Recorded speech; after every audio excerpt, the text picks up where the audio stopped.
యెషయా గ్రంథం 49లో నేను కొన్ని వచనాలు 8 నుంచి 14 నుంచి 17 వచనాలు చదువుతున్నాను. ఇక్కడ ఏముంది అంటే అక్కడ ఇశ్రాయేలు పునరుద్ధరణ గురించి ఉందంటే వాళ్ళను ఇశ్రాయేలును తీసుకొని వచ్చినటువంటి పరిస్థితిని అవిధేయత చూపినప్పుడు దేవుడు నడిపించినా కూడా వాళ్ళు తిరిగి మళ్ళా దేవునికి వ్యతిరేకమైనటువంటి కార్యకలాపాలలో నిమగ్నమై దేవునికి అవిధేయత చూపినటువంటి పరిస్థితులలో తిరిగి పునరుద్ధరించడానికి వాళ్ళను కన్విన్స్ చేయడానికి ప్రయత్నం అంటే దేవుడు మాట్లాడుతూ ఉన్నాడు. ఆ అధైర్యం కోల్పోయినప్పుడు ఒక విశ్వాసి ధైర్యం కోల్పోయినప్పుడు ధైర్యము నింపడానికి, తర్వాత విశ్వాసం నుండి తొలగిపోయే పరిస్థితులు ఏర్పడినప్పుడు దేవుడు తిరిగి వారిని పునరుద్ధరించే పరిస్థితులలో ఈ వాక్య భాగాలు చూపిస్తూ ఉన్నాయి. నేను చదువుతున్నాను. ఆయన ప్రేమను గురించి ఎక్కువగా ఆయన ప్రేమను గురించి వివరణ ఉంది ఇక్కడ 14 నుంచి 17 వచనాలు. 49వ అధ్యాయం 14 నుంచి 17 వచనాలు. అయితే సియోను 13వ వచనం కూడా చదువుకుందాము. శ్రమ నొందిన తన జనుల యందు జాలిపడి యెహోవా తన జనులను ఓదార్చి ఉన్నాడు. ఆకాశమా ఉత్సాహధ్వని చేయుము, భూమి సంతోషించుము, పర్వతములారా ఆనంద ధ్వని చేయుడి. సృష్టికి చెబుతూ ఉన్నాడు. అయితే సియోను ఏమంటది? యెహోవా నన్ను విడిచిపెట్టి ఉన్నాడు, ప్రభువు నన్ను మరిచి ఉన్నాడని అనుకొనుచున్నది. స్త్రీ తన గర్భమున పుట్టిన బిడ్డను కరుణించకుండా తన చంటి పిల్లను మరచునా? వారైనా మరచుదురు గాని నేను నిన్ను మరువను. చూడుము, నా అరచేతుల మీదనే నిన్ను చెక్కి ఉన్నాను. నీ ప్రాకారములు నిత్యము నా ఎదుట ఉన్నవి. నీ కుమారులు త్వరపడుచున్నారు. నిన్ను నాశనము చేసి నిన్ను పాడు చేసినను వారు నీలో నుండి బయలు వెళ్ళుచున్నారు. చాలు. దేవుడు తన వాక్యమును మన వెనుకడిలో ఆశీర్వదించి దీవించును గాక. చిన్న ప్రార్థన చేసుకుందాం. కృప కలిగిన మా తండ్రి, మీకు స్తోత్రాలు. మీ కృపలన్నిటి కొరకు వందనాలు తండ్రి. గత కాలమంతా మీరు కాపాడినారు, మీకు వందనాలు. గత రాత్రంతా మా ప్రభువ మా ప్రాణాత్మ శరీరములను మీకు సమర్పించుకుని నిద్రించినప్పుడు మీ కాపుదల, మీ భద్రత మాకు ఇచ్చినారు, మీకు స్తోత్రాలు. ఉదయకాలంలోనే లేచింది మా తండ్రి. మేమందరము కూడా ఎంతమంది మీ జూమిలో చేరి వచ్చినామో అందరం కూడా మీ పాద సన్నిధిలో తండ్రి గడపడానికి ఇచ్చిన కృప కొరకు స్తోత్రాలు. ఈ వాక్యం ధ్యానిస్తూ ఉండగా ఉన్నది ఉన్నట్టుగా ధ్యానించగలుగుటకు సహాయము దయచేయమని కృతజ్ఞతావందనాలు చెల్లించుకుంటూ యేసుక్రీస్తు అతి పరిశుద్ధమైన నామమున స్తుతించి ప్రార్థిస్తున్నాను తండ్రి. Amen, amen. మంచిది ప్రియులారా. విశ్వాసులుగా మనం బ్రతుకుతున్నప్పుడు కొన్నిసార్లు సంక్లిష్టమైనటువంటి పరిస్థితులను ఎదుర్కోవాల్సి వస్తుంది. శోధనలు ఎదుర్కోవాల్సి వస్తుంది. ఎందుకంటే ఇక్కడ పైనంతా ఈ అధ్యాయం అంతా కూడా అదే చూపెడతాడు. ఏమంటాడంటే ఇశ్రాయేలును నడిపించి తీసుకొని వస్తున్నటువంటి క్రమములో నీళ్లు లేకుంటే, తిండి లేకుంటే, లేదా వాళ్ళు వెళ్ళడానికి దారి లేకుంటే తాగడానికి నీళ్లు కల్పించి, తిండి కల్పించి, దారి లేనిటువంటి, దారి కనిపించనటువంటి పరిస్థితులు దారిని చూపించి దేవుడు నడిపిస్తూ వస్తూ ఉంటాడు. ఆ వస్తున్న క్రమములో వాళ్ళు అన్ని అనుభవించుకుంటూ కూడా మమ్మల్ని ఇక్కడ చంపడానికి తీసుకొని వచ్చారా, అక్కడనే బాగుండే, మాకు ఈ దారి లేదు, ఎటు పోయేది, వెనక సైన్యం వస్తూ ఉంది, ముందు ఎర్ర సముద్రం ఉన్నది అని నిరాశపడినటువంటి పరిస్థితుల్లో మనం చాలాసార్లు గమనిస్తూ ఉంటాం వాళ్ళ ప్రయాణంలో. అయితే నిరాశపడి ఏం చేస్తారంటే విశ్వాసం నుండి తొలగిపోయి తిరిగి వారు లోకంలో కలిసే పరిస్థితులు అక్కడ ఉంటాయన్నమాట. సేమ్ విశ్వాసులుగా మనం బ్రతుకుతున్నప్పుడు సంక్లిష్టమైనటువంటి పరిస్థితులు ఎదురైనప్పుడు మనం ఏం చేస్తున్నాడు, ఈ గొప్ప విపత్తులు, తీవ్రమైన గొప్ప విపత్తులు కానీ సంభవించినప్పుడు మనం అనుకుంటాం దేవుడు మనల్ని వదిలిపెట్టాడు. ఇక్కడ ఒక వాక్యం ఉంది, ఆ వాక్యాన్ని నేను చదువుతున్నాను. యెహోవా నన్ను విడిచిపెట్టి ఉన్నాడు అంట సియోను. అయితే సియోను ఏమంటదంట, యెహోవా నన్ను విడిచిపెట్టి ఉన్నాడు, ప్రభువు నన్ను మరిచి ఉన్నాడని అనుకొనుచున్నది. ఒక విశ్వాసి, సియోన్ అంటే సంఘము, సంఘానికి సాదృశ్యము. సంఘం అంటే విశ్వాసి, ఒక దేవుని బిడ్డలు ఏమనుకుంటారంట, నన్ను మర్చి ఉన్నాడు. ఎందుకంటే ఆ పరిస్థితులు అట్లా కల్పిస్తూ ఉన్నాయి. సంక్లిష్టమైనటువంటి శోధనలు కానీ, ఇరుకులు, ఇబ్బందులు కానీ, కష్టాలు కానీ, వెళ్ళడానికి దారి కనిపించినటువంటి పరిస్థితుల్లో నన్ను మర్చి ఉన్నాడు దేవుడు. చాలా మంది అలాగనే విశ్వాసం నుండి తొలగిపోయే అవకాశాలు చాలా ఉంటాయి, మనం చూస్తూ ఉంటాం.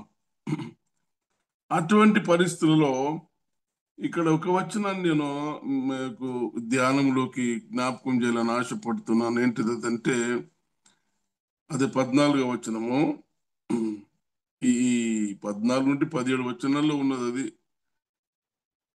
నన్ను నన్ను విడిచిపెట్టి ఉన్నాడు, ప్రభు నన్ను మరిచి ఉన్నాడు అనుకొనుచున్నది. కాబట్టి అట్లా అనుకోవడానికి వీలు లేదు అని మనకి ఇక్కడ ధైర్యం వహించడానికి ఈ వచనాన్ని జ్ఞాపకం చేస్తా ఉన్నాడు. దీనిలో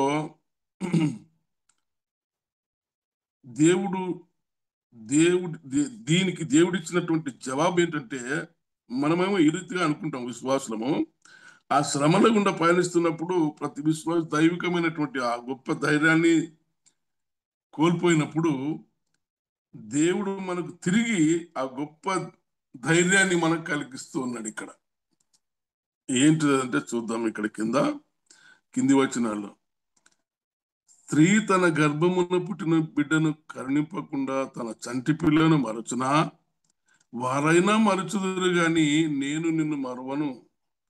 ఇంత ధైర్యం కదా, ధీమా, మనకు ధైర్యం వస్తుంది ఇక్కడ.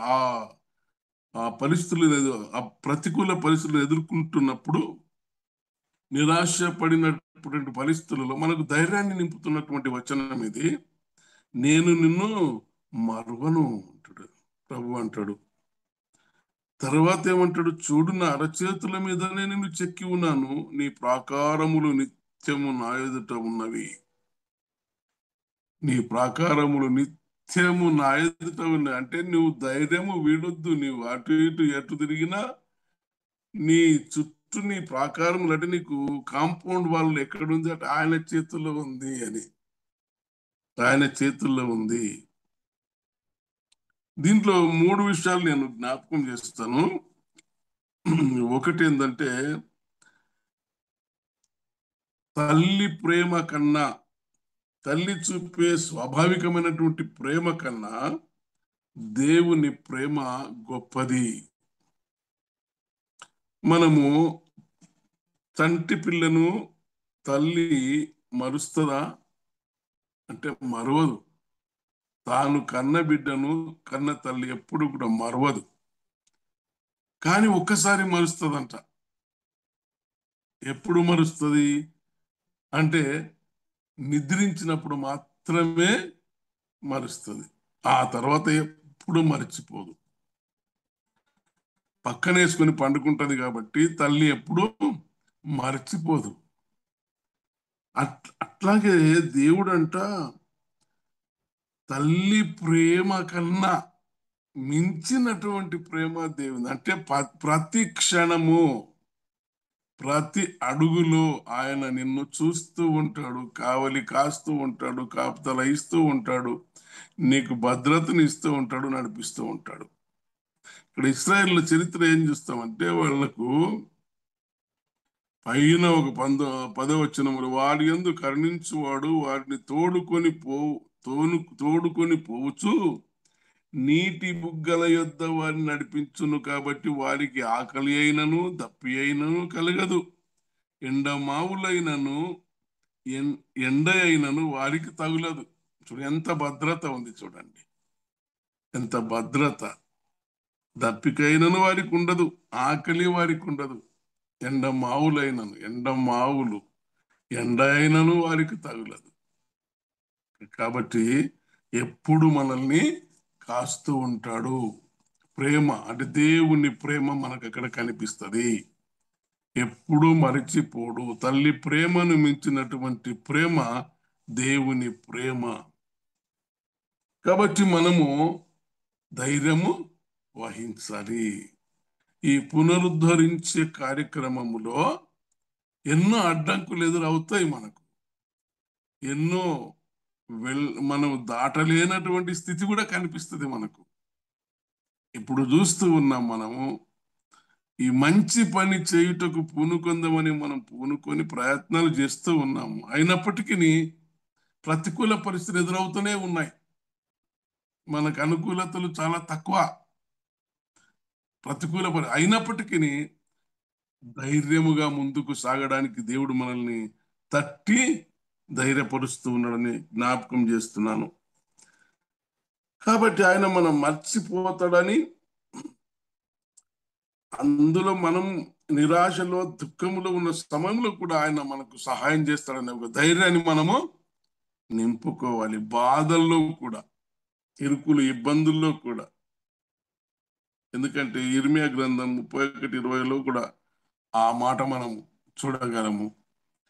తర్వాత రెండవది, ఒకటేమో దేవుని ప్రేమ స్వాభావికమైనటువంటి తల్లి ప్రేమ కంటే గొప్ప ప్రేమ దేవుని ప్రేమ. రెండవది, మన జీవితంలో పరిస్థితులు ఎదురైనప్పటికీ, ఎన్నో పరిస్థితులు ఎదురైనప్పటికీ మన పట్ల ఆయన కరుణ ఎన్నటికీ మారదు.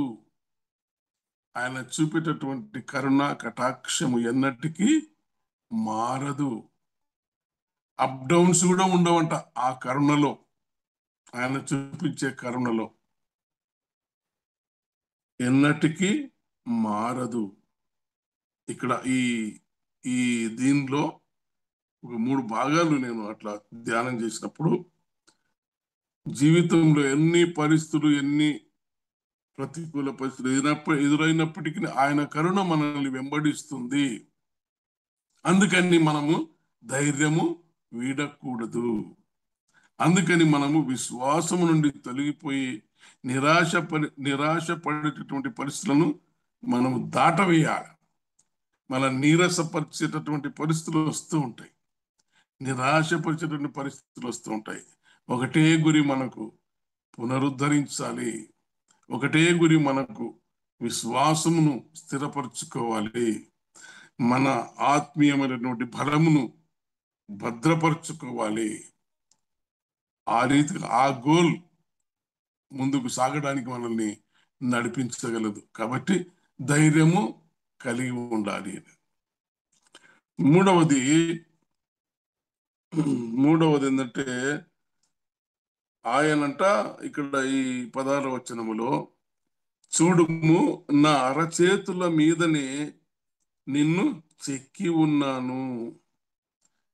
అంటే ఆయన తన అరచేతుల్లో మనం ఉన్నాము అని అంటే అక్కడ చెక్కి ఉన్నాను, అరచేతుల మీద చెక్కి ఉన్నాను. అరచేతులు, ఆ దేవుని అరచేతులలో నీవు ఉన్నావట, నేనున్నానంట. మనం ఈ వచనాలు చదివినప్పుడు ఎంత ధైర్యం వస్తుందంటే, అరే నేను దేవుని అరచేతుల్లో ఉన్నా కదా, నాకున్నటువంటి ఈ నిరాశపూరితమైనటువంటి పరిస్థితులు నాకెంత, ఆయన అరచేతుల్లో మనం ఉన్నప్పుడు భద్రంగా దాచుకుంటాడు కదా, వదిలిపెట్టాడు. అందుకని లోకములో మనం బ్రతుకుతూ ఉన్నప్పుడు ప్రతికూల పరిస్థితులు ఎదురైనప్పటికీ, సంక్లిష్టమైనటువంటి పరిస్థితులు ఎదుర్కొంటున్నప్పటికీ దేవుడు అంటూ ఉన్నాడు, ధైర్యము తెచ్చుకునమని. ఒకసారి శిష్యులు యేసు ప్రభువుల వారు శృంగారం మన దేవాలయం వైపు వెళ్తూ ఉంటే అక్కడ త్రోవ ప్రక్కన కూర్చొని భిక్షం ఆడుకుంటున్నటువంటి ఒక గుడ్డి భిక్షకుడు అక్కడ ఉండి ఉంటాడు. ఆయన చూసి ప్రభు ఈ మార్గం గుండా వస్తున్నాడు అని చెప్పి ఆయన తెలుసుకొని నాకు ఏదైనా మేలు చేస్తాడేమో అని అరుస్తా ఉంటాడు. దావీదు కుమారుడు, ఇదంతా మనకంత తెలిసినటువంటి చరిత్ర.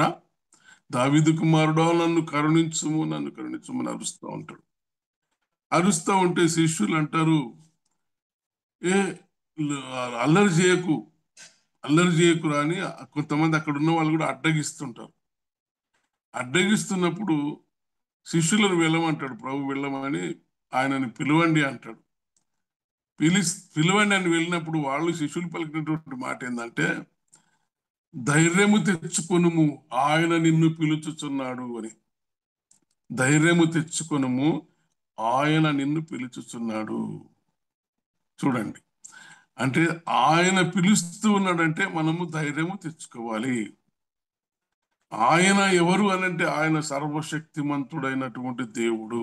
ఆయన అరచేతుల్లో నేను చెక్కబడి ఉన్నాం కాబట్టి ఎన్ని ప్రతికూల పరిస్థితులు ఎదురైనప్పటికీ, ఎన్ని నిరాశపూరితమైనటువంటి శోధనలు గాని, వేదనలు గాని, బాధలు గాని ఎదురైనప్పటికీ ధైర్యము తెచ్చుకొనుము ఆయన అరచేతుల మీదనే నీవు చెక్కబడి ఉన్నావని ఈ వాక్యం మనల్ని ధైర్యపరుస్తూ ఉంది.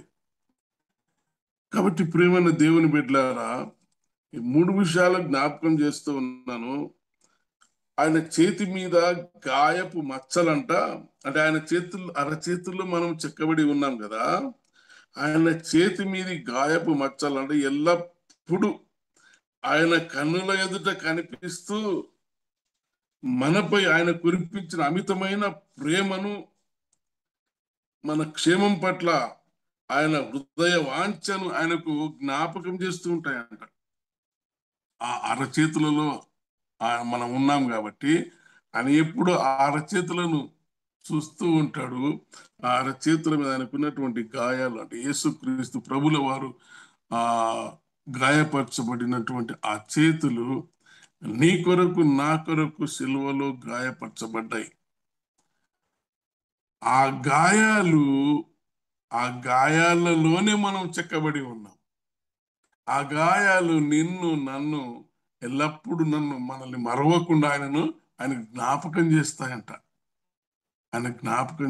అందుకని నా అరచేతుల మీదనే నిన్ను చెక్కి ఉన్నాను, నీ ప్రాకారములు నిత్యము నా ఎదుట ఉన్నవి. చూడండి, సరౌండింగ్స్ మనకు భద్రత, అంటే ఇక్కడ ఏం కనిపిస్తుంది అంటే భద్రత మనకు కనిపిస్తుంది. ప్రాకారములు, భద్రత ఉంది మనకు. అందుకని విశ్వాస జీవితంలో అధైర్యపడకుండా ధైర్యం వహించి ఈ మెననైట్ బ్రదర్ అండ్ కాన్ఫరెన్స్ ను పునరుద్ధరించే కార్యక్రమంలో మనం ముందుకు సాగుతూ ఉన్నాం. మనం పిలువబడ్డాం, దేవుడు పిలుచుకున్నాడు, ఆయన అమితమైనటువంటి ప్రేమను మన పట్ల చూపిస్తూ ఉన్నాడు. కాబట్టి ధైర్యం వహించాలి, అధైర్యపడకుండా ధైర్యముతో ముందుకు సాగాలి. ఆయన యొక్క రాజ్యాన్ని కట్టే విధానములో కూడా ధైర్యము చెడకుండా ముందుకు సాగడానికి దేవుడు మనకు సహాయం చేయునుగాక. నేను జ్ఞాపకం చేస్తూ ఉన్నాను, అధైర్యపడకుండా ఎన్ని ప్రతికూల పరిస్థితులు ఎదురైనప్పటికీ, సంక్లిష్టమైనటువంటి కష్టాలు ఎదురైనప్పటికీ వాటన్నిటిలో కూడా ఆయన నడిపిస్తాడు. ఎందుకు అంటే మన ప్రాకారములు ఆయన చేతిలో ఉన్నాయి, తన ఎదుట ఉన్నాయి, నిత్యము తను చూస్తూ ఉంటాడు, కాపాడుతూ ఉంటాడు. కాబట్టి ధైర్యం వహించి ముందుకు సాగాలి. ఏ విశ్వాసి కూడా ధైర్యమును కోల్పోయి, విశ్వాసములో నుండి కోల్పోయి దేవునికి వ్యతిరేకంగా, అంటే చాలా సార్లు మనం ఏమనుకుంటామంటే భయంకరమైనటువంటి పరిస్థితులు ఎదురైనప్పుడు దేవుణ్ణి జ్ఞాపకం చేసుకోం. మనము చెదిరిపోయే అవకాశం ఉన్నది, మన విశ్వాసం నుండి తొలగిపోయే అవకాశం ఉన్నది. ఆ రీతిగా కాకుండా విశ్వాసమును బలపరుచుకొని ఆ ప్రభు యొక్క చేతుల్లో మేము ఉన్నాం కదా అనే ధైర్యం వహించి విశ్వాసం. ఎందుకంటే ఈ రోజుల్లో మనం చూస్తూ ఉన్నాము, విషమ పరిస్థితులను గమనిస్తూ ఉన్నాం. సమాజంలో మీడియా ద్వారా కానీ, సామాజికమైన పరిస్థితులు కానీ, దేవుని స్వార్థకు అనుకూలమైన పరిస్థితులు లేవు. విశ్వాసి కూడా బ్రతకడానికి అంత సులువుగా లేదు, అనుకూలత లేవు. అయినప్పటికీ మనము ఇప్పుడే ధైర్యం వహించాలి. దేవుని వైపు ధ్యానం ఉంచుతూ, దేవుని వైపు మన కనుదృష్టిని ఉంచుతూ, ఆయన అరచేతులలో నేను ఉన్నా కదా అనే ధైర్యం తెచ్చుకొని ముందుకు సాగడానికి మనము ధైర్యం తెచ్చుకొని ముందుకు సాగడానికి ఆయన తన కృప మన పట్ల చూపిస్తాడు. కాబట్టి ఆ రీతిగా మనం ముందుకు సాగుదామని నేను జ్ఞాపకం చేస్తూ ఈ వాక్య ధ్యానాన్ని నేను ముగిస్తున్నాను. దేవుడు మనల్ని ఆ రీతిగా ఆశీర్వదించి దీవించును గాక. ఆమెన్.